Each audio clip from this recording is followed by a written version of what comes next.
So I want to review the episode The Boondocks, Freedom Ride or Die.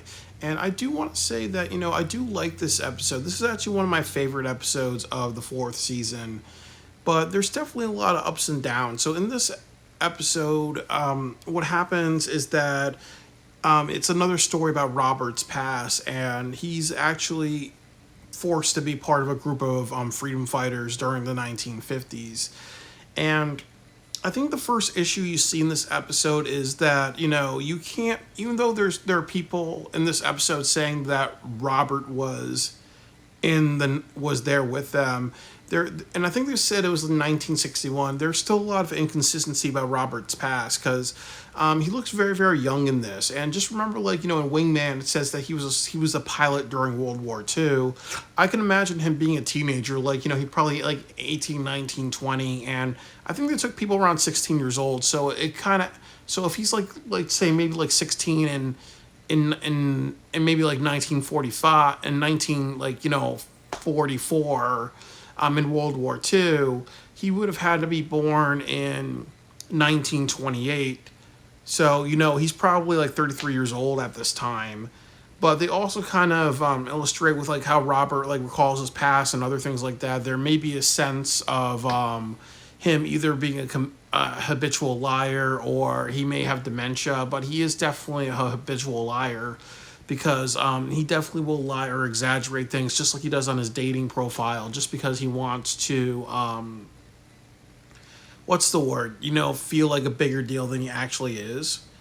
So that's one of the reasons why these episodes don't really hit because they're not really that true. And then also too that when it was revealed that he was on the bus with Rosa Parks, they took that very seriously. But I think that it was kind of satirical for the fact that there was a lot of people in the civil rights movement that suffered and were not recognized for their work. But they kind of changed it to, they turned him into a little bit like Mr. Burns, where they changed Mr. Burns's past. It changed from Mr. Burns from being born in the 1900s to being born in the 1800s to being born possibly the 1880s, and then just saying that maybe he's 1,000 or something years old.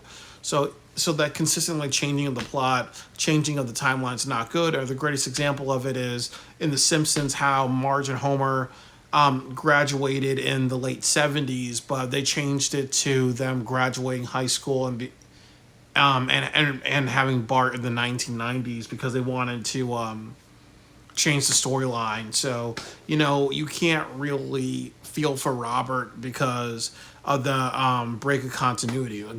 Best example is Armour Tanzarian and Seymour Skinner in The Simpsons. So that's kind of the first issue. The next thing is that in this episode, Robert's trying to go to he's trying to go to Chicago, and he's at a bus station. So he takes the first free dump. He goes to a white bathroom, and he takes a shit in there. And what does that remind you of? It reminds you of that episode of the Chappelle Show where there was a character who doesn't want to be recognized as the first black man that took a shit in a bathroom, and it started a form of desegregation. So they kind of almost lampoon the Chappelle Show or steal an idea from the Chappelle Show, where Robert's doing the exact same thing, where he's going to the bathroom, taking a shit, and the whole camera shakes. Once again, I know it's meant to be funny, but it's also breaking the physics of the Boondocks. That doesn't really happen. Just like the episode where he smokes weed, where I hated that because they exaggerate his lips, he floats and he does whatever. It's kind of you kind of have to slap the creative people in the head a bit and be like, you're having too much fun. You are putting characters in situations that are not really true to them.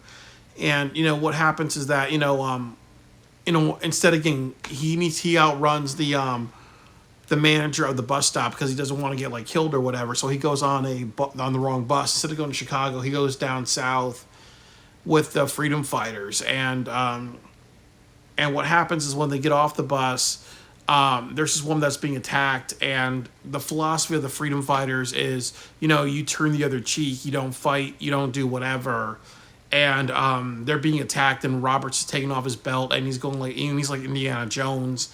And later in the fight, he's kind of told to, like, even though he's being assaulted and he's being punched and blood's coming out of his mouth, oh, turn the other cheek. Or like this there's this character that I'm gonna call Samson, that this big hulking black man that keeps stopping him from hurting the white people, because he kind of said like we're all brothers and stuff like that. And that's kind of also the other issue, is that, you know, if you want to stand for peace, you know, sometimes nonviolence is not doable. If people are attacking you, you have the right to defend yourself. Like, I work in a hospital, and sometimes people are afraid to defend themselves, and staff members are not taught self-defense. So if you have patients that are trying to attack you, like, I've been assaulted by patients. I've had patients kick me and other things like that, or call me racial slurs, and do other things like that. Or I've seen like people be like, you know, if a patient's trying to charge through a door to escape the hospital, they knock down a couple of people. So, you know, like, there's no assault charges. And sometimes what the hospital does is that their philosophy is, okay, well, you know what, we got to be there for the patients. We got to make accommodations. If I'm cleaning a room in the middle of the night, a patient says, you better get out of this room or I'm going to fucking kill you. Oh, well, we'll put a sign on their door saying nobody bothers them. So sometimes, you know, that happens where, you know, nonviolence, or not punishing people who should be punished, or when somebody crosses a line. Some people believe in de-escalation, and also and sometimes showing sympathy and forgiveness, and when that actually doesn't solve the problem. And, you know, violence against you is violence against you. And I also will say that, you know, later on, what happens is that the freedom fighters go to go to Alabama, and I believe it's either like Tennessee or Alabama. And what happens is what happens is Robert doesn't want to go. So Samson grabs Robert by the leg and pulls him into the vehicle, into like the bus. He says, like, you know, your people need you. And also what happens is he allows everybody to go except for Robert, this girl, and Samson. And his name's not Samson, but I'm going to call him Samson because I don't remember his name. So, and that also kind of is like, you know, like something that does happen in life too, where people will force other people to stand for a cause. Like, best examples, like in Stalingrad, like how Joseph Stalin's policy was that, you know, this is a major battle for, in World War II, everybody needs to grab a gun. Everybody needs to, even the civilians have to put in a sacrifice for the government. So the rule was, if you did not give your life up for the state, you were executed.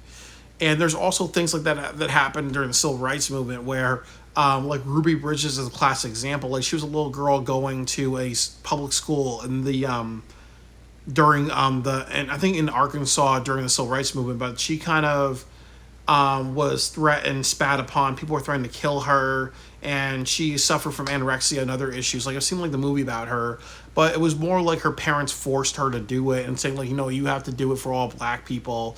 And even in the movie, it wasn't like that she was brave or whatever. It was almost like her parents were saying, you know what, you will take the bullet for black people, and you will do this because you have to think about the greater good. And sometimes people will do that. Well, they're like, you know, I don't care about putting my family in danger, putting my child in danger, putting a person I don't know in danger. I'm going to force them to stand with me, or we're going to force them to stand up for a cause bigger than themselves, because we have to think about the greater good. And that ultimately is selfish, and that ultimately is not caring about the well-being of that person. You know, it's selfish, and that just, all it does is put somebody in layered trauma. Like, you know, for example, like, you know, my parents are gay, so, you know, if they made me wear shirts in school, so imagine like if I grew up in the 90s and I had to wear shirts that says gay is okay, or I love my gay dads, or I love my gay dads, you will accept it, and I kept getting beaten up or assaulted every single day. My parents are like, no, you have to stand for gay people. I wouldn't like that, and I would actually become like more like of a hateful person, because I'm like, you know, why should I get the beatings for somebody who's forcing me to stand for a cause, and they're not taking any licks, I'm taking the licks. And I can understand like that feeling Robert felt of helplessness, of being forced to do something that he didn't want to do, and that technically is kidnapping, and technically And as the other thing you see in this episode, that none of those three characters are in the history books. It's Rosa Parks and Martin Luther King and Malcolm X. So there are people who are very selfless or forced to be selfless, and they don't make it to the history books. So it's almost like it's like it's not like it's like there are repercussions for doing the right thing that happens in our world. The other thing about that is that like a lot of people, like I've talked to people about this episode and a few years ago, and some people were saying like how they didn't like Uncle Ruckus being friends with Bull Connor, who was a racist governor. I think it was either a racist mayor or governor, and the problem is like how is that people said like how can Uncle Ruckus be friends with a racist politician when that would not happen in real life. Even if somebody was a black racist and they kind of were outspoken, they would not have the platform. They would not be seen as what they call like good Jews or good black people, like the ones that have the exception of special treatment because they go along with what people want. So so I kind of agree with that. And I also think that the other thing that I kind of see is that like towards the end of the episode, like they go through the state lines, there's lots of bullets fired and at their vehicle. And I thought that was a really good action scene, but also they kind of did something where Uncle Ruckus puts a bomb on the vehicle and they break continuity because they're not concerned about the bomb anymore. And then it's also too that if people are shooting like hundreds, like maybe thousands of bullets into a vehicle, you probably can assume that more than likely they're going to hit underneath the vehicle and cause the explosion. And then also too, if you have like police officers like with automatics, like shooting into a bus, and you have three people towards the front of the bus, more than likely they're going to get hit. You can't shoot like thousand rounds and have like squads of people shooting into a vehicle and people are unscathed. And at the end of the episode, this guy Samson is singing in the jail cell with Robert, like kind of tolerating him and other people tolerating him. So I felt it was kind of comical because it's usually funny to watch Granddad get a comeuppance. Like he's definitely trying to act bigger than he is, or by just like saying he's part of this part of history, that part of history, but actually he was kind of cowardly. And if those things are true, where he wants special attention because of how Rosa Parks got attention and he didn't, he has to learn to humble himself. And it's also kind of and it's also like kind of that thing too with with him wearing a raincoat during the civil rights movement, where he wants to stand for freedom but he's wearing a raincoat while other people are actually getting hurt. You have to be all in. You can't just kind of do something like, well, I'm just going to just try to protect myself. I have to give as much as other people. I can't just have like a dip in causing a change and just saying that I want the most amount of credit. So I do think that these things kind of talk a little bit about Robert's selfishness very, very deeply. I do think it's a really good episode. I also kind of think that for me, I don't feel it's a little over the top with Robert's character. Like obviously we know that he's also a fighter with his belt and whatever. So I do think that when I see that that's realistic, when I see this big Samson guy who has really strong beliefs, who's kind of like as I said, like a Samson, like the golem in Jewish mythology. I think like for some reason I can be like more kind of like that's realistic to me. And they do enough that it doesn't feel like it's going over my head. There are characters in the Boondocks that are kind of like superhuman fighters and whatever, so I can kind of be a little bit kind of forgiving that they have characters like that, even though it feels a little out of the blue and stuff like that. So I think while you can't really rely on this episode as being truthful to Robert's past, and you kind of question how they do the age of Robert in the series, I really enjoyed this episode. I also like how this episode's in black and white because I do think it makes it really distinctive. And I do think that the main message of this episode is how some people are forced to fight for causes, and how other people don't really care about their safety, saying like, I'm going to force you to fight for the better good, and not really understand that can traumatize somebody, or that can kind of make somebody give up their life against their will, which is a horrible thing to do, which is hypocritical. And then the other thing is that once again, there are many people who fought during civil rights or fought for causes who don't make it into the history books and just are just forgotten, like most people in history. So it's definitely a reminder of that. So it's a very powerful but very cerebral episode.